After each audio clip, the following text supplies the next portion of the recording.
Hello bankers, welcome to Officers Adda 24/7। और कैसी चल रही है आप लोगों की तैयारी? अब आप लोगों को भी पता है आज हो चुका है 18 अप्रैल और दिन ब दिन आप लोग के एग्जाम्स नज़दीक आते जा रहे हैं।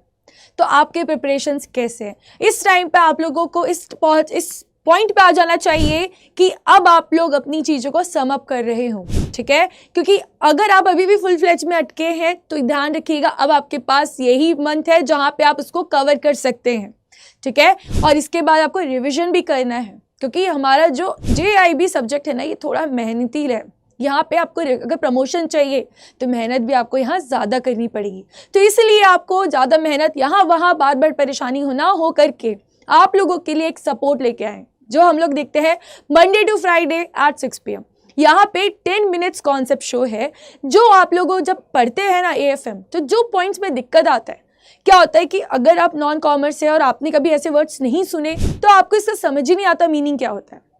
और यही अगर कंफ्यूजन आप एग्जाम हॉल पे लेके चले गए, वहां पे भी अगर आपको ये क्लियर नहीं हुआ तो होने वाली है दिक्कत। तो ये दिक्कत ना हो करके आप लोगों के लिए 10 मिनट्स कॉन्सेप्ट शो है जिसमें आज है हमारा अबाउट रिसीट्स, ठीक है? इसके पहले हमने बहुत सारी चीज़ें कवर कर चुके हैं।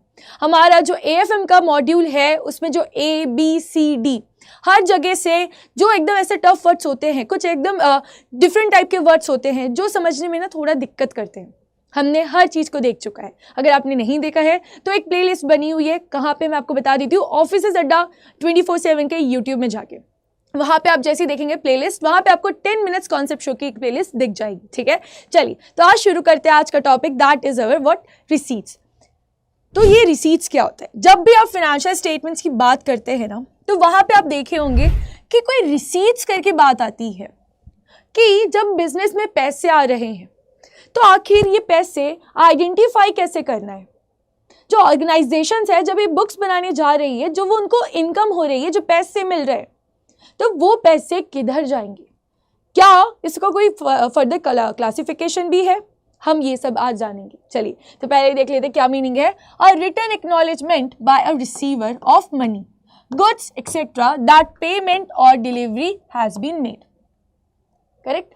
और रिटर्न एक्नॉलेजमेंट होता है by a receiver of a money, goods etcetera that payment और delivery has been made, correct? यहाँ पे जो भी आपका डिलीवरी हुआ है, ठीक है, ये आप ऑर्गेनाइजेशन वाले हैं और ये आपके बायर्स हैं। तो बायर्स को आपने कुछ सर्विसेज दी है या फिर आपने अगर ऑर्गेनाइजेशन है तो शेयर्स दिए हैं या कुछ गुड्स दिए हैं और इसके बदले आपको कुछ ना कुछ यहाँ पे रिसीट्स हुआ है, ठीक है? चलिए तो शुरू करते हैं और देखते हैं इसके कितने टाइप के रिसीट्स होते हैं। सबसे पहला होता है आपका कैपिटल रिसीट्स, सेकेंड होता है क्या आप लोगों का रेवेन्यू रिसीट्स, ठीक है? तो अब शुरू करते हैं पढ़ना कि आखिर इनमें क्या डिफरेंस होती है। जब बात करेंगे कैपिटल रिसीट्स की तो यहाँ पे क्या होता है, ये फॉर्म में कैसे होता है, इक्विटी या प्रेफरेंस शेयर्स या कैपिटल इंस्ट्रूमेंट्स और फ्रॉम सेल और disposal of fixed assets, long term investments और from grants receive from government for building of capital assets. यहाँ पे ये सारी चीज़ें कवर होती हैं किसमें? Capital receipts. मतलब ये लंबे समय वाली चीज़ें हैं, ठीक है? जो ऑर्गेनाइजेशंस है वो इनका डेली ट्रांजैक्शंस नहीं करते, ये एवरीडे एक्टिविटी में इसको कंसिडर नहीं करते हैं।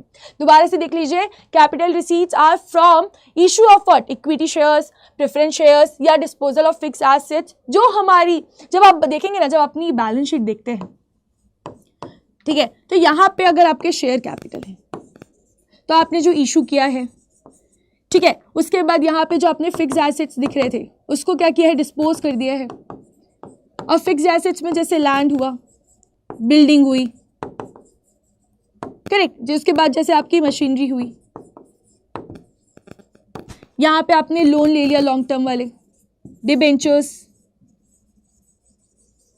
तो ये सब जो चीजें हैं, ये सब क्या है, इनसे ये आप डेली में तो नहीं करें, ये लंबे समय के लिए आप लेके आ रहे हैं अपने बिजनेस में, करेक्ट? तो जब भी ऐसे कोई ट्रांजैक्शन होगा उससे अपन को क्या होने वाली है, कैपिटल रिसीट्स। आइए बढ़ते हैं नेक्स्ट पॉइंट कि capital receipts are not routed through profit and loss account.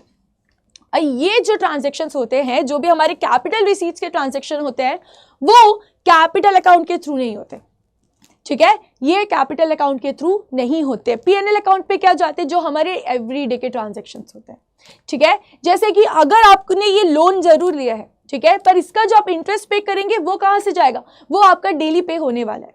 ठीक है, तो वो आपका पीएनएल के होते हुए जाएगा, बट आपने जो ये लोन लिया है वो पीएनएल से होते हुए नहीं जाने वाला।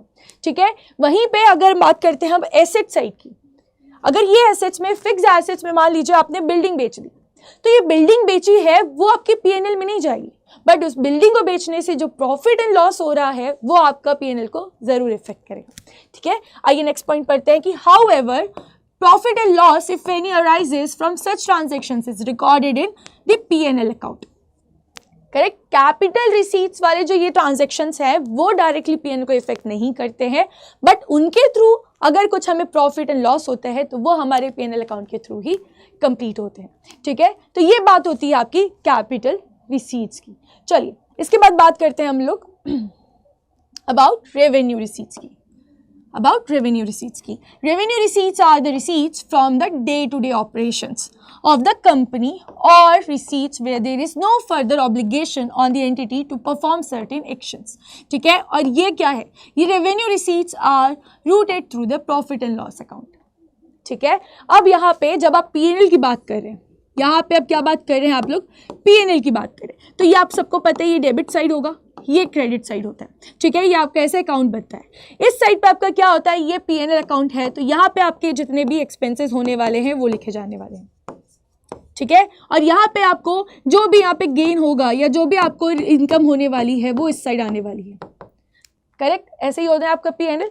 तो यहाँ पे जो एक्सपेंसेस है, मान लीजिए ये सैलरी वगैरह है, रेंट पे कर दिया, ठीक है, तो वो आपके एक्सपेंसेस है, वो कैपिटल रेवेन्यू रिसीट्स नहीं है, पर जो आपके इस साइड आने वाली है क्रेडिट साइड पे वो होंगे आपकी रेवेन्यू रिसीट्स। ठीक है, जैसे कि आपको इंटरेस्ट, आपने इंटरेस्ट ऑन एफडी मिल गया, एफडी आपका क्या है, आपका कैपिटल है, बट उसमें आपको क्या मिल रहा है, हर थोड़े थोड़े टाइम पे आपको उसमें अगर इंटरेस्ट मिल रहा है तो आपका क्या हो जाएगा, रेवेन्यू रिसीट्स। ठीक है, तो ये डिफरेंस होता है बिटवीन व्हाट, रेवेन्यू एंड हमारे कैपिटल रिसीट्स। तो ये एक बहुत इंपॉर्टेंट टॉपिक आता है जब हम लोग पढ़ते हैं अपना एएफएम, और इसमें ना हमें बहुत दिक्कत होती है कि इसमें क्या जाएगा, इसमें क्या जाएगा, इसमें ये क्यों नहीं जाएगा। याद रखिएगा कैपिटल मतलब लंबे समय के लिए हम जो अपन जो भी इन्वेस्ट किए थे उससे हमको इनकम होने वाली है या उसको बेच के होने वाली है। ठीक है, और वही रेवेन्यू रिसीट्स में क्या होता है, जो हमारे एवरीडे ट्रांजैक्शंस को इफेक्ट करते हैं। एवरीडे हमने कुछ किया और वो इफेक्ट आ रहा है हमारे इसमें, तो वो क्या हो जाएगी, हमारी रेवेन्यू रिसीट्स। इसी के साथ अपना आज का टॉपिक एंड होता है। बट अगर आप कैंडिडेट हैं एएफएम के लिए, आपको पढ़ना है कि अभी भी हमने पढ़ाई शुरू नहीं करी है और जेआईबी के एग्जाम से बहुत नजदीक आ गई है।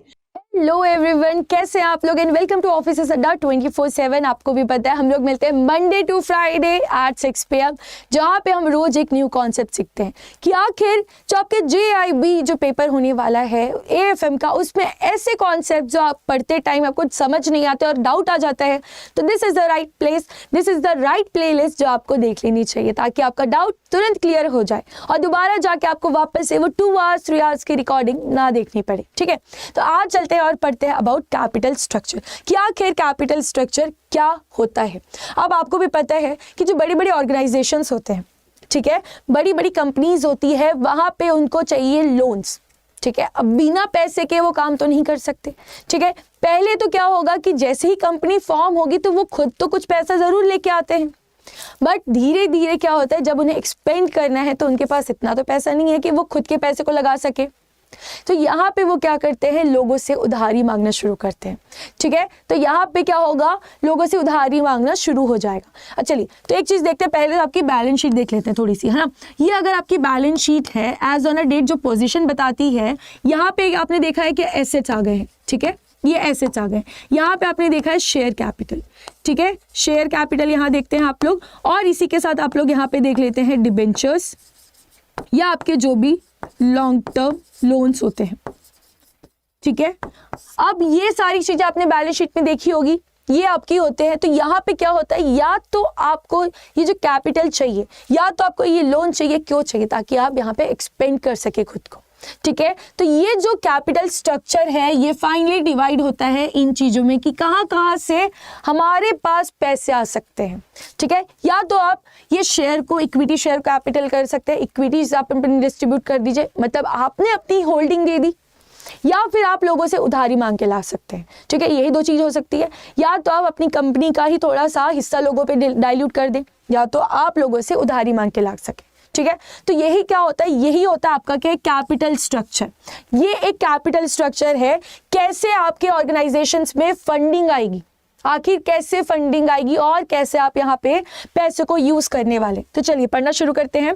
Capital structure is referred to as the proportion of debt and equity in total long term funds raised by the firm. अब यहाँ पे जो कैपिटल स्ट्रक्चर है वो कॉम्बिनेशन किसका हो सकता है, वो इक्विटी का भी हो सकता है प्लस डेट का भी हो सकता है। चलिए तो एक और बात हम लोग जान लेते हैं कि यहाँ पे बात करते हैं हम दो कंपनीज की, ठीक है। एक है हमारी कंपनी ए, एक है हमारी कंपनी ए और यहाँ पे है कंपनी बी, ठीक है। और यहाँ पे आप सबको पता है कि जो पोर्शन होता है वो टोटल अगर मानते हैं तो क्या होगा, 100% होगा, ठीक है। अगर आप देखते हैं 100% आप कोई भी चीज को लेते हैं, ठीक है। तो यहाँ पे अगर आप मान लीजिए ये 100% इनका कैपिटल स्ट्रक्चर है। कैपिटल स्ट्रक्चर इंक्लूड्स दोनों चीजें, इक्विटी भी डेट भी, ठीक है। तो ये आपका 100% है। बट यहाँ पे अगर कंपनी की बात करते हैं तो इनके पास इक्विटी जो है वो है 60% और यही जो डेट हमने लोगों से लिया है, उधार लिया है, वो है 40%, ठीक है। मतलब अगर 1 लाख हमारे पास पैसे हैं, 1 लाख रुपए हमारे पास बिजनेस में पैसे आए हैं, तो उसमें से 60% हमने मतलब 60,000 हमने लोगों को अपना इक्विटीज बेचा है, ठीक है। और वही 40,000 जो है हमने लोगों से उधारी मांगी है। या फिर आप सेकंड देखिए, ये आपका फर्स्ट हो गया कंपनी। सेकंड कंपनी में क्या है, सेकंड कंपनी में यहाँ पे जो आपकी डेट है वो है 80% और जो आपने इक्विटीज डिस्ट्रीब्यूट करी है वो केवल कितनी बच जाएगी, फिर 20%, करेक्ट। तो अब बताइए एज एन इन्वेस्टर अगर आप देखें तो कौन सी कंपनी पे आप जाना चाहेंगे, कौन सी कंपनी को आप चूज करना चाहेंगे कि हाँ ये कंपनी में हमें जाना सही होगा, या नहीं हम ये कंपनी चूज नहीं करने वाले। बताइए, देखिए ये वाला एक कंपनी ए है, ठीक है। हमने कैपिटल स्ट्रक्चर देख लिया कि ये कॉम्बिनेशन होता है इक्विटीज का भी एंड जो हमारे डेट्स या लोन्स होते हैं, ठीक है। तो टोटल वो जितना भी अमाउंट है उसे 100% मान लिया जाएगा कैपिटल स्ट्रक्चर को। ये एक कंपनी का स्ट्रक्चर है और ये कंपनी का स्ट्रक्चर है। अगर आप बी कंपनी का स्ट्रक्चर बोलते हैं और आप बोलते हैं कि हम रहते तो हम यहाँ इन्वेस्ट करते, तो आप देख रहे हैं ये कंपनी ने अपना काम धंधा ही कैसे लोगों से उधारी मांग के चलाया है। तो अब नॉर्मल लाइफ की बात करते हैं। अगर किसी इंसान ने आपसे बहुत सारी उधारी मांग ली और उसके पास इतनी इनकम ही नहीं है, इनकम 50,000 है और उसने उधारी मांग ली है 10 लाख की, तो कुछ लग रहा है आप उस पर और देना पैसा पसंद करेंगे? आप तो ऐसे लोग से बात भी नहीं करेंगे। सेम ऐसे ही होगा हमारे साथ कंपनी बी के लिए। हम इस कंपनी बी पे कुछ भी नहीं करने वाले, बिकॉज यहाँ पे उसने उधारी 80% मांगी है। मतलब अगर इसका कैपिटल 1 लाख होता तो यहाँ पे डेट होता 80,000 का।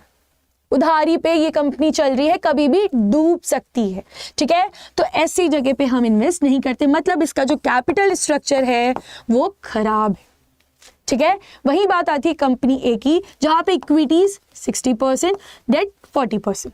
जेन्युइन है, इतना तो कर सकते हैं। मतलब अगर कुछ आया दिक्कत तो ये तो आराम से हमें लोगों को जिनसे उधारी मांगी उनको पैसे तो ये जरूर दे सकते हैं, ठीक है। तो ये क्या होता है, कैपिटल स्ट्रक्चर हमें फाइंड आउट करने पे हेल्प करता है कि कौन सी कंपनी अच्छी है और कौन सी कंपनी डूबे खाते में जाने वाली है, ठीक है। चलिए, तो यहाँ पे हमने बात कर ली थी, the long term money can be from 2 sources, that is equity and debt. Debt is equity and debt, correct. फिर बात आती है क्या क्या फैक्टर्स होते हैं जो इन्फ्लुएंस करते हैं decision on capital structure of a firm. सबसे पहला है norms prevailing in the financial system. Second आता है क्या, डिग्री ऑफ कंट्रोल। थर्ड आता है trading on equity, cost of debt, size of the firms and its business plans. ये सारी चीजें होती है जो आपके कैपिटल स्ट्रक्चर में इफेक्ट करती है डिसीजन लेने के लिए, ठीक है। क्या क्या है, जैसे norms prevailing in the financial system, आखिर क्या क्या सिस्टम्स चल रहे हैं, वो सारे क्या फाइनेंशियल स्टेटमेंट्स में नॉर्म्स आ चुके हैं, वो सारी चीजें यहाँ पे। डिग्री ऑफ कंट्रोल, कि आखिर हमारा बिजनेस में कितना कंट्रोल है, जैसा हमने देखा था ए और बी को कंपेयर करके, तो यहाँ पे वही बात बताई जा रही है कि डिग्री ऑफ कंट्रोल वहाँ पे कितना रहता है।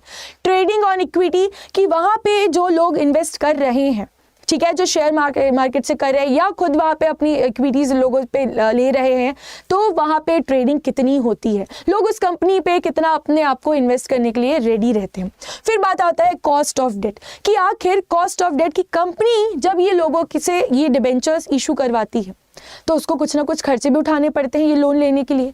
तो क्या कंपनी इतनी एलिजिबल और इतनी वेल्दी है कि वो ये सबको झेल सकती है? ठीक है, वो चीज़। और लास्ट पॉइंट आता है size of the firm and its business plan. अब छोटी मोटी कंपनी में आप जाएंगे तो वहाँ पे आपको ये कैपिटल स्ट्रक्चर इतना ज़्यादा कुछ नहीं दिखेगा, क्योंकि वहाँ पे जो भी कैपिटल होगा वो उनके ओनर्स का ही होगा। बट वहीं अगर आप बात करते हैं जैसे रिलायंस कंपनी की, तो वहाँ पे कैपिटल स्ट्रक्चर बहुत मिक्स होगा। वहाँ पे इक्विटीज़ भी होंगे, लॉन्ग टर्म लोन्स भी होंगे, डिबेंचर्स भी होंगे, हर चीज़ आपको दिखने वाली। ठीक है, और उनके आगे के क्या प्लान है आपको वो भी पता धीरे धीरे पता चल जाते हैं, जैसे उनकी ऑडिट रिपोर्ट जब आती है। तो ये सब बात होती है, ये सब इन्फ्लुएंस करते हैं किसी भी कैपिटल स्ट्रक्चर डिसीजन लेने के लिए। ठीक है, चलिए तो आज का सेशन हम लोग यहीं पे रुकते हैं। और if you are a candidates for, hello everyone, कैसे हैं आप लोग and welcome to Officers Adda 24/7। तो कैसी चल रही है आप लोगों की प्रिपरेशंस? अब आपको भी पता है ज़्यादा टाइम तो बचा नहीं है आपके JIB जून 2024 एग्जाम के लिए। अब आपको पता है यहाँ पे जो AFM का पेपर शिफ्ट हो गया था 22 जून को होने वाला है। तो अभी भी अगर आपने शुरुआत नहीं की है तो ज़्यादा देर मत करिएगा। आपका क्रैश कोर्स 2.0 ऑलरेडी स्टार्ट हो चुका है 15 अप्रैल से। ऑलरेडी वहाँ पे 1 वीक की क्लासेस हो चुकी हैं, ज़्यादा क्लासेस तो नहीं हुई है एज़ कम्पेयर टू अगर आप पूरा लेंथ देखें तो। अगर अभी भी आपको लग रहा है कहाँ जाए कैसे करें, तो 2.0 सबसे बेस्ट सॉल्यूशन है। बट अब बात ये आती है कि हमने जब सेल्फ स्टडी करना शुरू किया, हमने फुल क्लासेस भी ले ली, हमने रिवीजन बैचेस भी ले लिए, क्रैश कोर्स भी ले लिया, बट जब हम खुद पढ़ने बैठ रहे हैं तो हमें कुछ ना कुछ 1-2 वर्ड्स ऐसे आ जाते हैं जिससे हमारा पढ़ने का मन ही खत्म हो जाता है। तो इसलिए आपके लिए एक अल्टीमेट सॉल्यूशन आता है Monday to Friday at 6 PM, जहाँ पे हम जो अपना सब्जेक्ट है ना AFM, इसमें इतने सारे अलग अलग वर्ड्स हैं कि अगर हम उसका मीनिंग नहीं जान पाएंगे तो हम सॉल्यूशन नहीं दे पाएंगे। करेक्ट, हम इसका आंसर कभी दे ही नहीं पाएंगे जब तक हमें यही नहीं पता इसका अल्टीमेट मतलब क्या है, आखिर ये चीज़ क्यों लिखी है।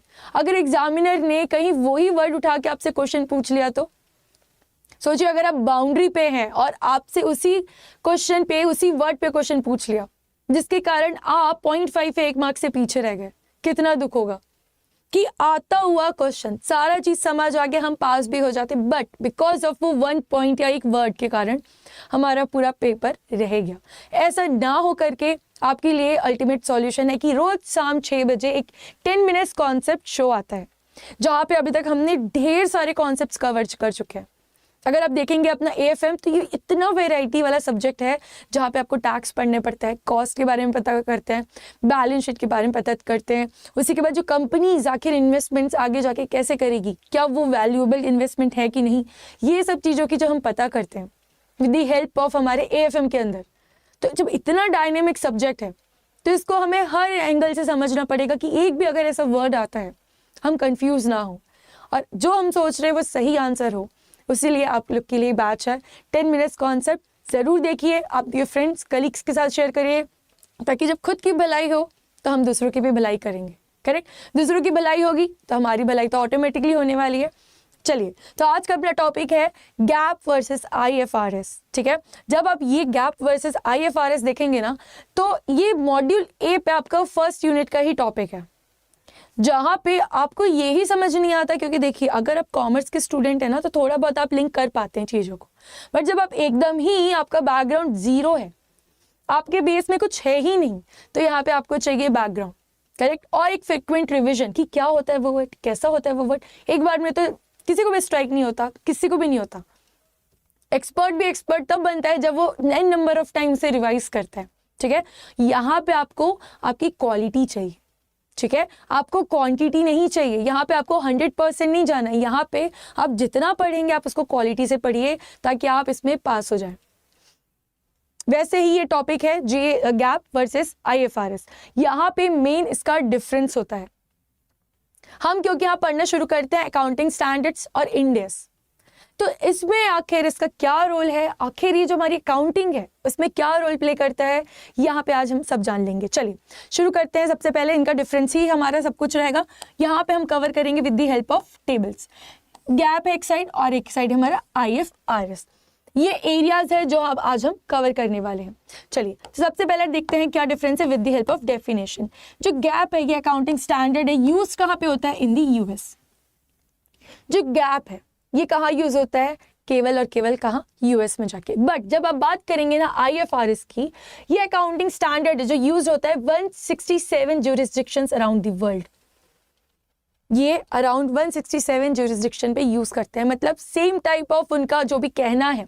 IFRS जो भी रूल्स एंड रेगुलेशंस, जो भी अकाउंटिंग जो भी पॉलिसीज बनाते हैं वो 167 फॉलो करते हैं। बट यहाँ पे याद रखिएगा केवल US में किया जाता है। फिर आता है purpose of the framework. No provision that expressly requires management to consider the framework in the absence of a standard और इंटरप्रिटेशन फॉर एन इशू। यहाँ पे आपको कोई भी प्रोविजन की रिक्वायरमेंट नहीं होती, ठीक है। बट जब आप बात करते हैं IFRS की, यहाँ पे company management expressly required to consider the framework if there is no standard और इंटरप्रिटेशन फॉर एन इशू।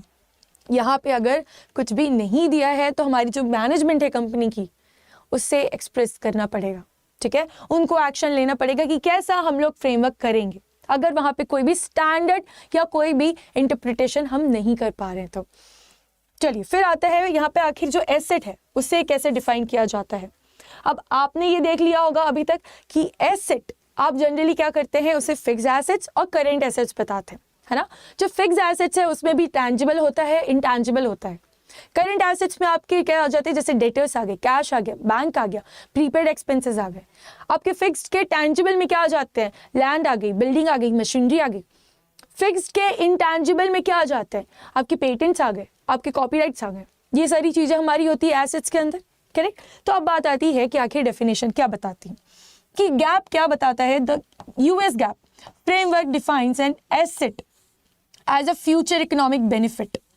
ये केवल बताता है कि जो एसेट है वो हमारी फ्यूचर इकोनॉमिक बेनिफिट है, क्योंकि आज हम एसेट खरीद के लाएंगे, उस एसेट से हम क्या करेंगे, अपने गुड्स को प्रोड्यूस करेंगे, हम उससे सर्विसेज प्रोवाइड करेंगे, तो ये हमें फ्यूचर में जाके इकोनॉमिक बेनिफिट देने वाला है। वहीं जब बात आती है IFRS की, डिफाइंस एन एसेट और resource from which future economic benefit will flow to the company. यहाँ पे भी ये बताया जाता है कि ये एक रिसोर्सेज है, ठीक है, जिसकी हेल्प से हमको आगे जाके एक इकोनॉमिक फ्लो होने वाला है। चलिए फिर आते हैं नेक्स्ट इसके एजम्पशंस पे। जो गैप है वहां पे गोइंग कंसर्न आता है। Assumption is not well developed in the US GAAP framework. जब आप पढ़ेंगे ना, यूनिट 1 पढ़ेंगे, वहां पे आप ढेर सारे अलग अलग कॉन्सेप्ट्स देखेंगे, ठीक है। स्पेशली यूनिट 2 में आएंगे आपको कॉन्सेप्ट्स के बारे में। तो एक कॉन्सेप्ट आता है आपका गोइंग कंसर्न कॉन्सेप्ट और गोइंग एंटिटी कॉन्सेप्ट, ठीक है। यहाँ पे क्या माना जाता है कि जो भी फर्म है, जो भी कंपनीज है, वो बस एन नंबर ऑफ ईयर्स तक चलती रहेगी। कोई भी काम ऐसा नहीं है कि आज चालू किया और 2 दिन बाद जाके बिजनेस बंद करना है। ये इंटेंशन से कोई काम करना शुरू नहीं होता है। सारे बिजनेसेस जो चल रहे हैं वो बस चलते जाते, उनका कभी नेवर एंडिंग नहीं होता है। चाहे उसके ओनर्स रहे ना रहे, कंपनी चलती रहेगी, करेक्ट। तो यहाँ पे जब आप बात करेंगे ना गैप की, अगर ये गोइंग कंसर्न देखते हैं तो यहाँ पे ना कुछ सही से डिफाइन नहीं किया हुआ है, ठीक है। फिर बात आती है आपकी IFRS की। IFRS gives prominence to underlying assumptions such as accrual and going concern. अब accrual क्या होता है कि जैसे ही ट्रांजैक्शंस होंगे आपको वहां पे बताना पड़ जाता है, ठीक है, बुक्स में दिखाना लग जाता है। तो ये हमको कहाँ बताया जाता है, जब आप बात करते हैं IFRS की। चलिए फिर आती है क्या कि फिक्स एसेट्स। जो फिक्स एसेट्स है जैसे प्रॉपर्टी, प्लांट एंड जो भी हमारे इक्विपमेंट्स है वो वैल्यूड होंगे यूजिंग द कॉस्ट मॉडल। यहाँ पे कॉस्ट मॉडल हम यूज करते हैं। बट जब बात आती है IFRS की, fix assets the revaluation model which is based on fair value on the date of valuation less any subsequent accumulated depreciation and impairment loss.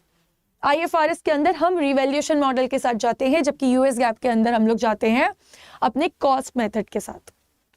चलिए फिर आता है इन्वेंट्री का वैल्यूएशन। यहाँ पे LIFO, FIFO और वेटेड एवरेज यूज करते हैं। जब बात आती है आपकी IFRS की, FIFO और वेटेड एवरेज कॉस्ट ही यूज किया जाएगा। केवल और केवल यही 2 चीजें यूज होती है। आइए फिर देख लेते हैं एक बार इंटैंजिबल एसेट्स की, कि in GAAP acquired intangible assets like research and development and advertising cost are recognised at fair value. यहाँ पे इंटेंजिबल एसेट्स में कोई भी जो खर्चा होगा उससे हम कैसे रिकॉग्नाइज करेंगे, at fair value. But when you talk about IFRS, तो यहाँ पे only recognise if the asset will have a future economic benefit and has a measured reliability. यहाँ पे तभी रिकॉर्ड करना है जब हमें उससे पता चल जाए कि यहाँ पे फ्यूचर इकोनॉमिक बेनिफिट आने वाला है, उसी के साथ हम उससे ईजिली मेजर भी कर सकते हैं। तो ये हमारा डिफरेंस होता है between gap and IFRS। I hope so इसके बाद आपको डिफरेंस में कोई दिक्कत नहीं आएगी। आती है कंफ्यूजन फिर होता है, देखिए टॉपिक्स ही ऐसे हैं जहाँ पे हम इजीली कंफ्यूज हो जाते हैं। कहीं नहीं जाना है आपको, बस आके यहाँ पे सर्च कर लेना है। रोज एक नया कॉन्सेप्ट आता है, आप उसे देखिए, सीखिए और अपने फ्रेंड्स और कलीग्स के साथ जरूर शेयर करिएगा। चलिए, तो एक और बात आपको बता देती हूँ कि मैंने आपको स्टार्टिंग में बोला था आप क्रैश कोर्स ज्वाइन कर सकते हैं। Hello everyone and welcome to Officers Adda 24/7। कैसे चल रही है आप लोगों की पढ़ाई? अब आपको भी पता है कि अब अप्रैल का एकदम ही एंड आ चुका है, करेक्ट? ये तो मैं रोज ही बोल रही हूँ, पर क्या करें, आ ही गया है एंड। बताना जरूरी है ताकि आप पढ़ने पे एकदम रेडी हो जाएं। अब एकदम आर या पार वाला सिचुएशन आ चुका है, करेक्ट? इसके बाद जो आपका 1 मंथ है, यहाँ पे आपने जितनी मेहनत करी है, जितनी मेहनत, वो आपको रिजल्ट देगी जब आप एग्जाम दे के आएंगे। और यहीं पे अगर आप ढीले हो गए और आपने नहीं किया तो इस बार आपका अटेम्प्ट नहीं क्लियर होने वाला है, करेक्ट? तो याद रखिएगा, यहाँ पे आपके लिए Monday to Friday at 6 PM रोज एक न्यू कॉन्सेप्ट लेके आ रहे हैं हम लोग, जो कि अपना AFM। आपको पता है JIB में जो AFM एक ऐसा सब्जेक्ट है जहाँ पे वेराइटी ऑफ टॉपिक्स आते हैं, ठीक है? यहाँ पे हर चीज़ ऐसी एक दूसरे से लिंक बहुत रेयर होती है। अगर आप नॉन कॉमर्स स्टूडेंट है तो यहाँ पे जो वर्ड्स आते हैं वो समझना ही दिक्कत हो जाता है। इवन जो कॉमर्स के स्टूडेंट है समटाइम्स वो भी समझने में दिक्कत करते हैं कि बोलना क्या चाहते हैं। तो वैसे ही अगर आप मॉड्यूल A देखेंगे, वहाँ पे जब हम बात करते हैं कैसे एक पॉलिसीज और गाइडेंस बनता है, ठीक है? कल जैसे हमने क्लास करी थी IFRS वर्सेस गैप को देखा था, कितने सारे डिफरेंसेस होते हैं। तो यहाँ पे आज उसी में हम जानेंगे कि जो IFRS है, जो इंडिया ने अडॉप्ट किया था, जिसको इंडियस कहा है, उसमें एक टॉपिक आता है। इवन इंडियस के पहले भी अकाउंटिंग स्टैंडर्ड में भी ये टॉपिक कवर होता है। हम दोनों चीज़ों को कवर करेंगे और वो है अबाउट इम्पेयरमेंट। आप जब कैलकुलेट करने जाते हैं ना, जब आप देखेंगे कि आपका जो फिक्स एसेट्स है, जो प्रॉपर्टी प्लांट एंड इक्विपमेंट है, जब हम उसे कैलकुलेट करने जाते हैं तो वहाँ पे जो रिवैल्यूएशन मॉडल है, तो उसमें से एक माइनस तो आप कर लेते हैं अपना एक्यूमुलेटेड डिप्रिसिएशन। बट जब बात आती है इम्पेयरमेंट लॉस को भी देखना है, तो ये क्या होता है हमें तो ये पता ही नहीं। और अगर एग्जामिनर ने आपके इस पॉइंट पे उठ के आपसे क्वेश्चन पूछा तो आपको आना चाहिए कि क्या बोला गया है, करेक्ट? तो आई रिक्वेस्ट यू ऑल कि ये सेशन को आप लाइक कर दीजिएगा और आपके जो भी कलीग्स फ्रेंड्स हैं जो अपकमिंग एग्जाम्स देने वाले हैं, आप उनके साथ ज़रूर शेयर करिएगा। अगर यहाँ पे आपका ये जो बैकग्राउंड है, फाउंडेशन अच्छा रहेगा, तभी तो आप इसके बाद वाला जो अपना CIB का टारगेट होता है वो हम फर्स्ट शॉट में ही क्लियर कर पाएंगे। चलिए, तो आते हैं, आज समझना शुरू करते हैं अबाउट इम्पेयरमेंट लॉसेस। सबसे पहले देखेंगे हम लोग अकाउंटिंग स्टैंडर्ड 28, करेक्ट? अब आप लोग को पता है कि एग्जाम में आप लोगों के लिए जो अकाउंटिंग स्टैंडर्ड है ये बहुत इंपॉर्टेंट होता है। आपको यहाँ जो नंबर दिया है, ये नंबर बस ऐसे रेंडमली नहीं दिया है। ये अकाउंटिंग स्टैंडर्ड के थ्रू आप पता लगा सकते हैं कि इसके अंदर क्या बताया गया अबाउट इम्पेयरमेंट लॉसेस, करेक्ट? तो एग्जामिनर आपसे टॉपिक क्या है और उसका ये अकाउंटिंग स्टैंडर्ड नंबर कौन सा है, इस पर डायरेक्ट क्वेश्चन पूछ सकता है। और अगर आप यहाँ फंस गए, आप यहाँ नहीं बता पाए, तो डायरेक्टली आपका 1.5 या 1 मार्क्स के लिए अगर आ रहा है, या फिर मैथ्स तो फॉलोइंग आ रहा है जो कि 1-2 मार्क्स से ज़्यादा का हो सकता है, तो ये पूरा का पूरा आता हुआ क्वेश्चन चला जाएगा। यहाँ पे क्या ट्रिक है? यहाँ पे तो कोई ट्रिक ही नहीं लिया उनने, यहाँ पे तो डायरेक्ट क्वेश्चन दिया था, करेक्ट? तो अकाउंटिंग स्टैंडर्ड हमें याद रखना बहुत इंपॉर्टेंट हो जाता है। चलिए, तो बात करते हैं अबाउट अकाउंटिंग स्टैंडर्ड 28, जहाँ पे आज हम बात करेंगे इम्पेयरमेंट लॉसेस की। चलिए शुरू करते हैं। सबसे पहले देखना, जो ऑब्जेक्टिव है ये एस का, ये प्रेस्क्राइब करते हैं the procedure apply to ensure that जो हमारा कैरिंग अमाउंट है, अगर वो ज़्यादा हो जाता है हमारे रिकवरेबल अमाउंट से, तो यहाँ पे जो डिफरेंस आ रहा है, जो हमारी बुक्स पे वैल्यू दिख रही है और जो मार्केट में बेचने के बाद जो उससे रिकवरी की वैल्यू है, अगर उसमें डिफरेंस है, देखिए दिक्कत कब नहीं है कि हमारी बुक्स में वैल्यू मान लीजिए आपको दिख रही है 1000 की, ठीक है, और मार्केट में जाके उसकी वैल्यू हो रही है 1500, तो हाँ तो हमें प्रॉफिट है, करेक्ट? बट दिक्कत कहाँ आती है? ये तो सही है, इसमें कोई गड़बड़ी नहीं। दिक्कत तब आती है जब आपका रिकवरेबल अमाउंट मान लीजिए 2000 है और आपका जो मार्केट वैल्यू है वो हो चुका है 1500, तो आप अपनी बुक्स में किस बात का इतना ज़्यादा अमाउंट करके दिखा रहे हैं, है ना। अब हम जो अपनी बुक्स बना रहे हैं वहाँ पे ये इतना एक्सीड 500 से क्यों करके दिखा रहे हैं। इवन आफ्टर डेप्रिसिएशन चार्ज करने के बाद भी हमारी जो बुक्स की वैल्यू है वो एक्सीड कर रही है। तो इसमें तो क्या हो रहा है, हम लोग अपने जो अकाउंट्स है वो फेयर नहीं दिखा रहे हैं। जबकि हम लोग तो सबसे पहले यही पढ़ते कि जो भी हम दिखाएंगे, जो भी हम डिस्क्लोजर करेंगे वो फुल डिस्क्लोजर करेंगे और एकदम ट्रू एंड फेयर बताने वाले। करेक्ट। तो यहाँ पे अगर ऐसा सिचुएशन बनता है तो आता है यहाँ पे इम्पेयरमेंट लॉस। ये जो 500 का डिफरेंस है, जो हमारी जो बुक वैल्यू है जो 500 से डिक्रीज होनी चाहिए, ये होता है हमारा इम्पेयरमेंट लॉस। करेक्ट। डेप्रिसिएशन अलग हो जाता है, इम्पेयरमेंट लॉस अलग हो जाता है। चलिए तो यहाँ पे बात कर लेते हैं कि जो स्टैंडर्ड है ये याद रखिएगा कहाँ कहाँ एप्लीकेबल नहीं होता है। जैसे इन्वेंट्रीज जो कि हम बात करते हैं AS2 में जाके, उसके बाद assets arising from construction contracts that is AS7 जो हम बात करते हैं AS7 में जाके, उसके बाद फाइनेंशियल एसेट्स इंक्लूडिंग इन्वेस्टमेंट्स जो कि हम बात करते हैं AS13 में, उसके बाद ये आता है डिफर्ड टैक्स एसेट्स जो कि AS22 है। यहाँ पे डिफर्ड टैक्स एसेट्स लाइबिलिटीज हर चीज़ जो हम करते हैं ना इनकम टैक्स में जाके, अगर आपने सही से पढ़ा है, एकदम फुल फ्लेज स्टडी करी है, तो वहाँ पे हम लोग जब आखिरी में जाते हैं deferred tax, permanent difference, temporary difference, तो वहाँ पे हम ये वाला टॉपिक कवर करते हैं। तो इन सब में अगर कभी भी कोई डिफरेंस ऐसा आता है तो वहाँ पे आपका इम्पेयरमेंट लॉस नहीं लगता है।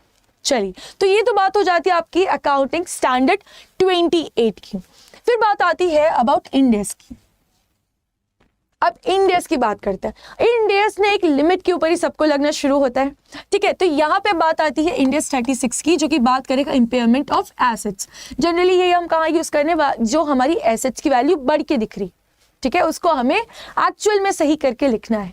चलिए, an impairment loss is the amount by which the carrying amount of an asset exceeds its recoverable amount. हमने यहाँ पे देखा सेम यही बात कर रहे हैं, कुछ नया नहीं बोल रहे, ठीक है। चलिए फिर यहाँ पे recoverable amount is the higher of, पर याद रखिएगा यहाँ पे जो रिकवरेबल अमाउंट है वो कैसे कैलकुलेट होती है। इंड एस में जाके आपकी रिकवरेबल अमाउंट कैसे कैलकुलेट होती है, यहाँ पे हायर लिया जाता है of an asset's fair value less cost of disposal या फिर इट्स वैल्यू इन यूज। इन दोनों में जो भी हायर अमाउंट होगा आप उसको जाके चूज करेंगे। फिर आता है कि जो वैल्यू इन यूज है, अब ये कैसे कैलकुलेट होता है, अब ये वैल्यू इन यूज कैसे कैलकुलेट होता है ध्यान रखिएगा।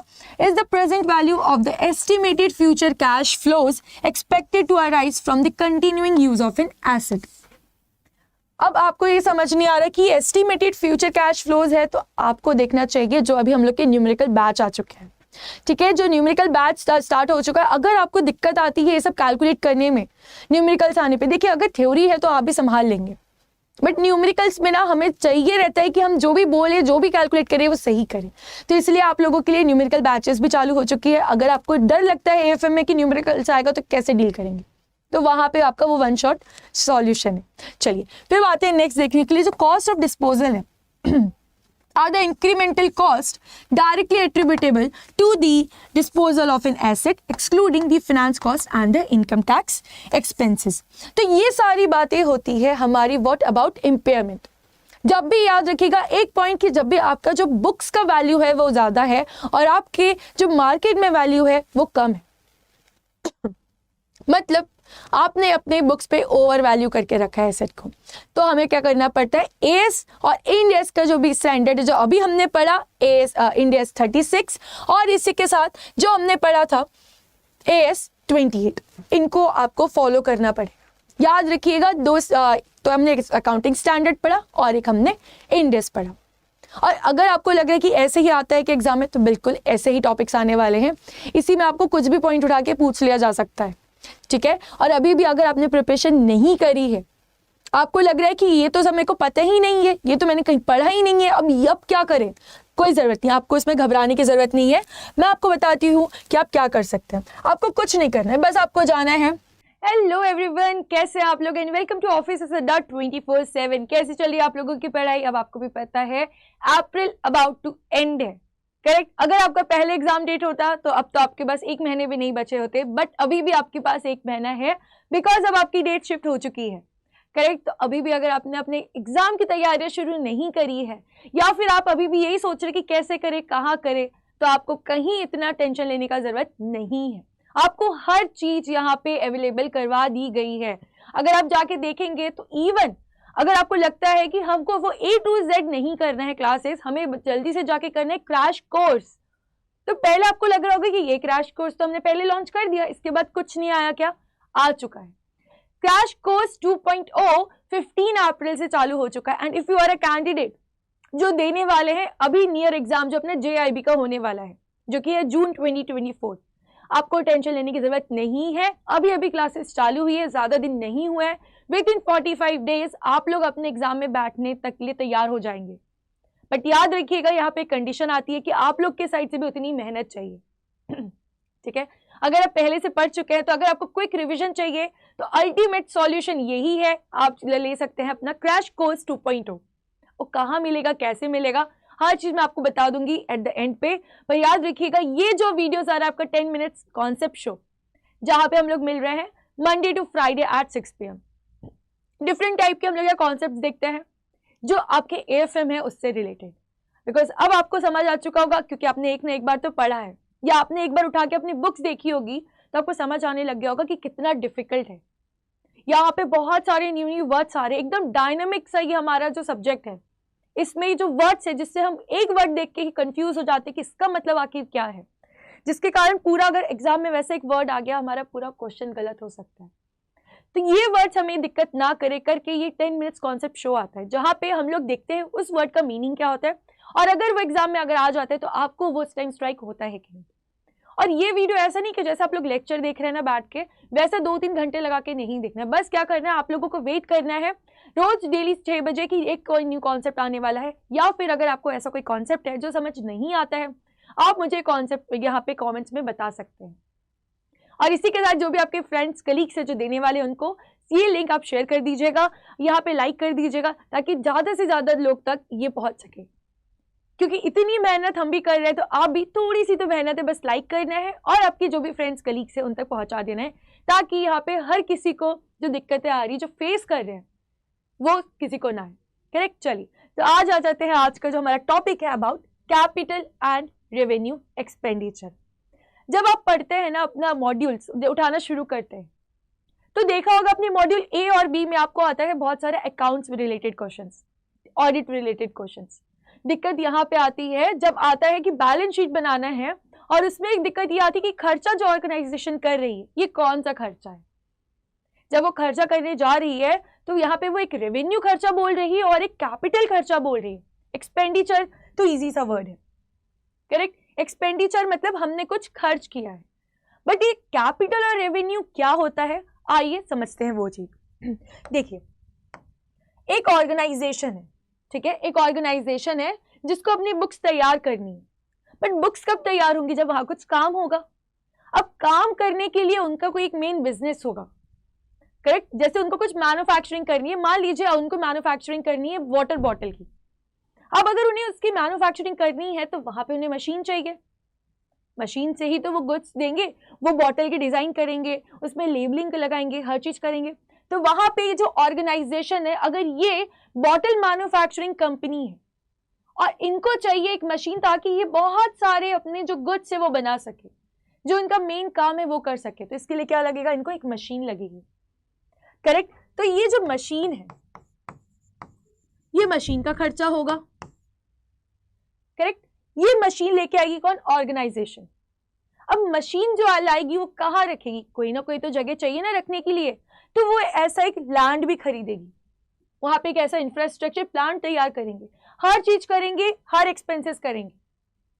फिर क्या होगा, जैसे जैसे इसका प्रोडक्शन शुरू होगा, जैसे जैसे यहाँ काम करना शुरू होगा, तो हर डेली जाके हम मशीन थोड़ी ना खरीद के लाएंगे, एक बार ऐसा इन्वेस्टमेंट करेंगे जो कि कहते हैं फिक्स्ड इन एसेट्स। आपको सबको पता होगा फिक्स्ड एसेट्स क्या होते हैं, जिसमें हमारा राइट एंड ओनरशिप है और वो सालों तक हम उसे यूज करने वाले हैं। जैसे मशीन डेली जाके हम न्यू तो नहीं लेके आते, क्योंकि यहाँ पे मेन काम हमारा मशीन बेचना नहीं है, यहाँ पे हमारा मेन काम है बॉटल्स बना के बेचना।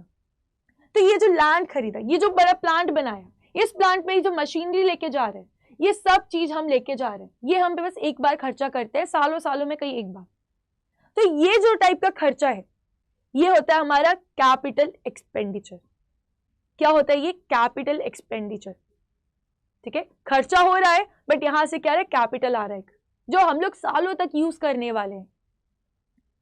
ठीक है, और एक होता है, अब एक और क्या था? Revenue expenditure. अब आइए मेरी बात समझिए आप लोग कि जैसे ये मशीन आई, तो मशीन आई तो इसको डेली हमको थोड़ा बहुत रिपेयर करना ही पड़ता है।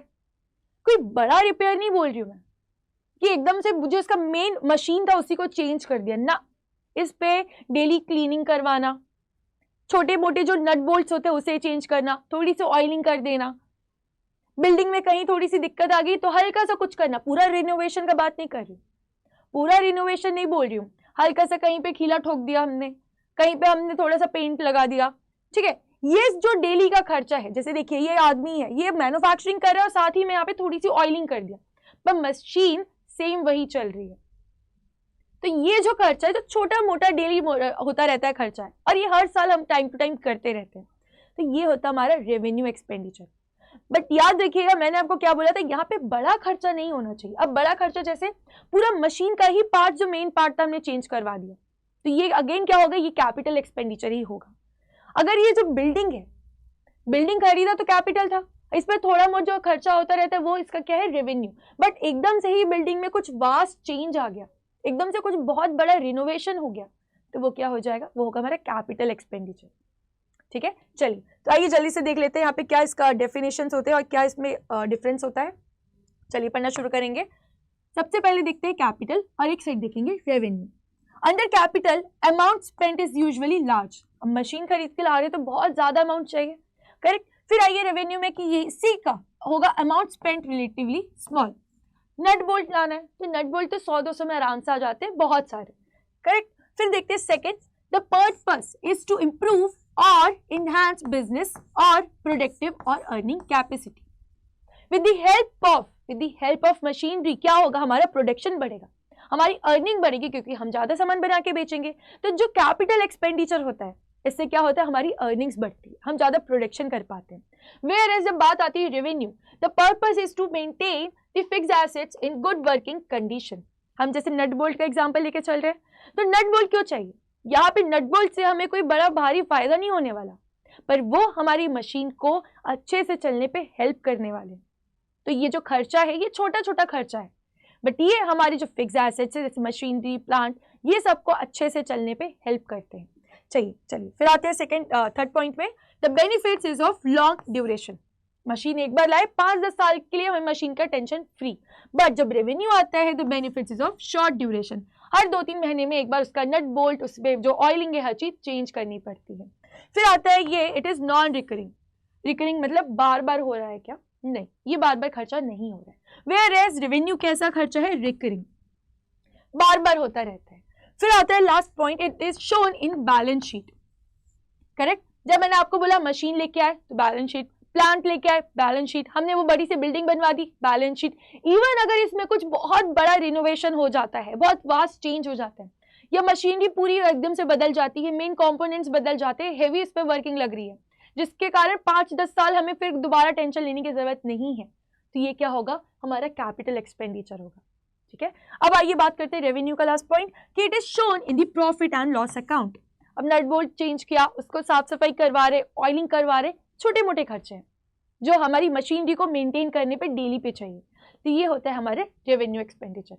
आई होप सो आपको ये डिफरेंस क्लियर हो गया होगा, और अगर ऐसे ही आपको कोई डिफरेंस आता है कि ये क्या बोलना चाह रहे हैं, आपके बुक्स में ऐसा कोई पॉइंट है जो आपको समझ ही नहीं आ रहा है, आप मुझे कॉमेंट्स में जरूर पूछ सकते हैं। और अभी भी अगर आपको लग रहा है हमने तैयारी शुरू नहीं की है, तो मैं आपको बताना चाहूंगी आपके पास एक अल्टीमेट सॉल्यूशन है, बस आपको कुछ ज्यादा नहीं करना है।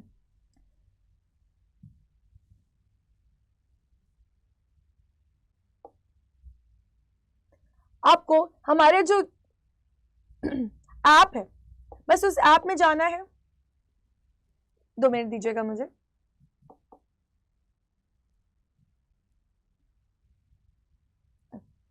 आपको बस जाना है अड्डा 247 की साइट में, यहाँ पे JIB इसमें क्लिक करना है। जैसे ही ये क्लिक करेंगे ये आपका पेज ओपन हो जाएगा।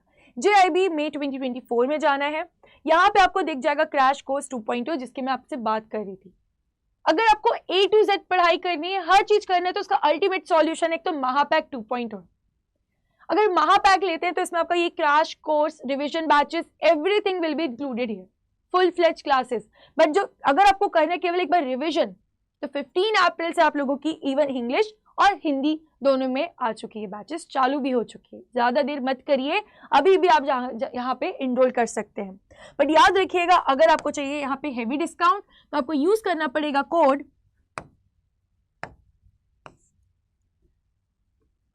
Y895। यहाँ पे जो भी आपको अमाउंट दिख रहा है, इससे आपको ज्यादा ही डिस्काउंट मिलेगा अगर आप यूज करते हैं ये वाला कोड।